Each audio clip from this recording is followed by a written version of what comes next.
Hola, soy Karina Mariani y estos son mis editoriales. El editorial de hoy es si educación sexual integral no es educación sexual. Una de las lecciones más duramente aprendida durante estos últimos años es que no es necesario que un gobierno sea una dictadura cruenta para que se impongan condiciones totalitarias. Lo que se necesita es que se organicen algunos lineamientos desde algún organismo multilateral, que estos lineamientos sean avalados por estos nuevos expertos, que son cuidadosamente elegidos y que se apele a algún grupo de justificaciones con buen marketing. Estas justificaciones tienen que estar sistemáticamente repetidas a través de las venas culturales de un país, los medios y las escuelas. Y por último, para que se impongan estas condiciones totalitarias, el ingrediente fundamental ya viene dado, que es una sociedad dispuesta a creer que la institución que impone dicho totalitarismo es una entidad abstracta e impoluta. O sea, se necesita que los ciudadanos disocien al Estado de su conducción por parte de los políticos. Un ejemplo contundente de lo aceitado y efectivo de este mecanismo fue el mantra mundial del bienio covídico, en el que, en todos los idiomas, se sostuvo que los niños eran una especie de carrier monkeys del virus y por lo tanto eran potenciales asesinos de sus abuelos. Esto se repitió en todas partes. Esta barbaridad fue la que sirvió para negar a los niños de todo el globo todos sus derechos fundamentales. Cuando este mecanismo echa a correr, corren en paralelo la autocensura, la cancelación, el señalamiento vergonzante y finalmente la sumisión al mantra, porque después de todo hay que vivir en sociedad y en tal condición estamos obligados a negar lo evidente y a asentir frente a lo que no creemos. El propósito de la corrección política no es defender una u otra verdad, sino oprimir y evitar el disenso. Nadie tiene ganas de vivir discutiendo, de exponerse a perder el trabajo o a reprobar un examen, o cualquiera de las otras consecuencias que genera ser expulsado de la manada. Es un sentimiento natural después de todo. La impotencia derivada de esta situación engendra apatía, polarización y cinismo cívico. La pertinaz degradación que viene sufriendo la educación se inscribe también en este mecanismo del que estamos hablando. Se ha visto globalmente en la idea de revisar la historia de siglos atrás para encontrar culpables en la actualidad y reparar víctimas que no fueron victimizadas. Se ha visto con el ataque al concepto de meritocracia, desfenestrada hasta el hartazgo. Y se ve con la enseñanza de la educación sexual, desvinculada de sus objetivos y naturaleza, para convertirse, como todo, en un instrumento del mismo mecanismo totalitario. La utilización de la educación sexual para incorporar más control en la formación de ciudadanos sumisos no es diferente al sufrido por otras disciplinas como la historia o la biología. De hecho, es prácticamente igual. Alrededor de la cuestión de la educación sexual gerenciada desde el multilateralismo, hay una mamushka de organismos y organismitos y observatorios y comisiones y miles de informes. Hay burócratas en una proporción sorprendente, hay predadores sexuales, hay muchísimo dinero y luego está la narrativa. El paradigma de la educación sexual que impone ONU y sus derivadas como UNESCO, OMS o UNICEF tiene carácter holístico. Está diseñado por estos famosos expertos y suscribe este gelatinoso metaverso donde flotan inconexas las diatribas anticapitalistas, antihumanistas, sexistas e identitarias. La educación sexual ya no consiste en proporcionar conocimientos objetivos e instrumentales a los niños respecto de la prevención de enfermedades de transmisión sexual, de anticoncepción o de las leyes que los protegen. La educación sexual, pero esta deriva que se llama integral, tiene por objetivo explícito cambiar mentalidades y conductas para consolidar cambios culturales, acordes a la ideología de los burócratas, como Guterres o como Tedros. Nada que no se haya visto antes. Los ciegos y el elefante es una fábula hindú que se ha replicado en muchas culturas, utilizada para explicar la incapacidad de conocer la totalidad de la realidad cuando se analiza parcialmente. Resulta que hay un grupo de ciegos tratando de describir al elefante con solo tocarlo, pero cada uno piensa que la totalidad del elefante es la parte que toca. Así que uno piensa que la totalidad del elefante es puntiagudo porque toca un colmillo, otro de los ciegos piensa que es plano porque toca una oreja del elefante y otro piensa que es flaco porque toca la cola. Pero para entender la instrumentalización que el totalitarismo hace de la educación en general, es necesario ver el elefante completo. La degradación de la educación sexual es solo un pedacito del elefante. Todas las partes funcionan pegadas al pobre animal y son parte de una causa común instintivamente. La trompa arruina la meritocracia, una pata pisa las universidades, la cola sacude la investigación y otra pata pisa la educación sexual y así sucesivamente. Es orgánico, no es una conspiración tenebrosa. Los gobiernos de nuestras democracias liberales siguen sin chistar las modas y obsesiones que surgen de las usinas multilaterales. Y las usinas multilaterales fabrican estas modas porque es de lo que viven, muy lujosamente por cierto. Con distinto grado de convicción, de corrupción y de eficacia, todos nuestros gobiernos reciben instrucciones para armar las mismas leyes. Y esto es lo que ocurre con la educación sexual integral. Hay una guía técnica internacional que proviene de UNESCO, que es un informe que reciben todos los países. Nadie en la cadena alimenticia que va desde las más altas jerarquías internacionales hasta el último orejón del tarro del mundo de la educación tiene ni la voluntad ni la capacidad de revisar estos lineamientos, estos informes. Porque eso significaría dejar de recibir jugosos fondos y convertirse además en un paria planetario. Vale decir que no tienen incentivos para resistir la embestida. Y si los líderes mundiales no resisten, ¿por qué lo haría un maestro en solitario? Ejemplo de esto es el marco diseñado por la Organización Mundial de la Salud para las autoridades educativas y sanitarias titulado Estándares para la Educación Sexual en Europa, y otro marco que se llama Orientación Internacional sobre Educación Sexual, producido como parte de la Agenda de Educación de Naciones Unidas 2030, el famoso numerito, y refrendado por UNICEF. El propósito de estos marcos, de estos informes y de los anteriores y de los que vendrán, es planificar centralizadamente las acciones de intervención política en el ámbito privado, estandarizando la enseñanza de la educación sexual. Curiosamente, hace pocas semanas, la Comisión de Población y Desarrollo no logró llegar a un consenso sobre el avance del bendito marco internacional sobre educación sexual, pero esto ocurrió solo porque las naciones de África y Medio Oriente se opusieron, advirtiendo a ONU que se deben respetar los valores de todas las culturas. Por supuesto que los líderes de las democracias liberales no fueron capaces de defender sus valores del mismo modo. Los líderes africanos señalaron a los tecnócratas de ONU que, abro comillas, el problema con la política de estilo comunista es que exige un enfoque uniforme con resultados ideológicos idénticos independientemente de la cultura. Cierro comillas, esto es lo que les dijeron, pero lo dijeron los líderes africanos. Lastimosamente, los mandatarios occidentales han sido incapaces de advertir sobre el hecho tan evidente. El marco conceptual de la OMS exige que la educación sexual comience al nacer y sea diseñada, intervenida, evaluada y guiada por el Estado. Sus brazos ejecutores pueden ser los gobiernos locales, los gremios docentes, cuando no, o el cardumen de ONGs que siempre está dispuesto. Pero lo importante es entender el alcance.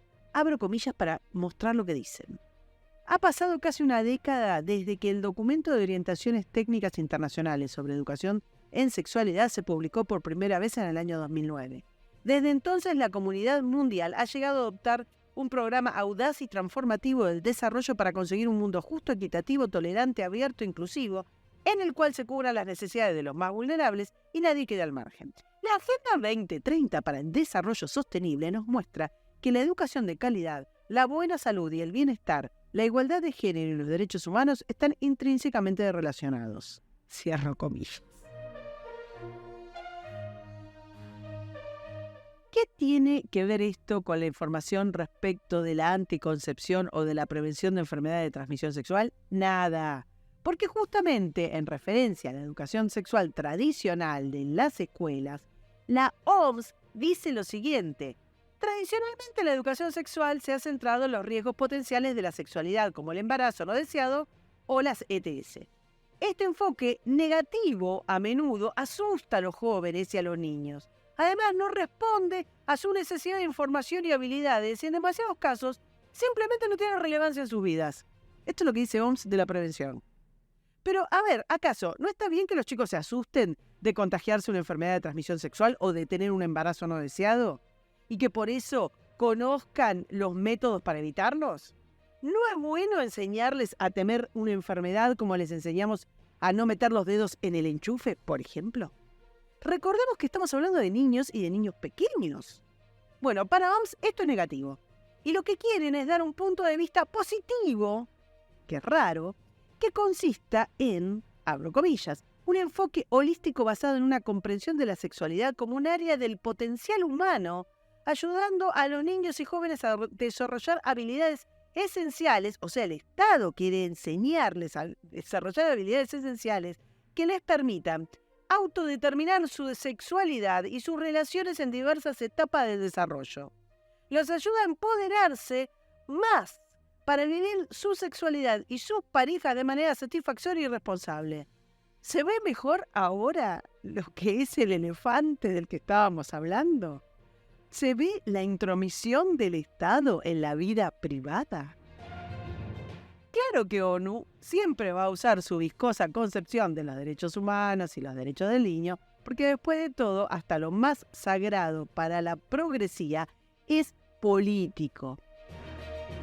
Así que disentir con sus lineamientos se convierte mágicamente en ir en contra de los derechos humanos. Pero mira vos.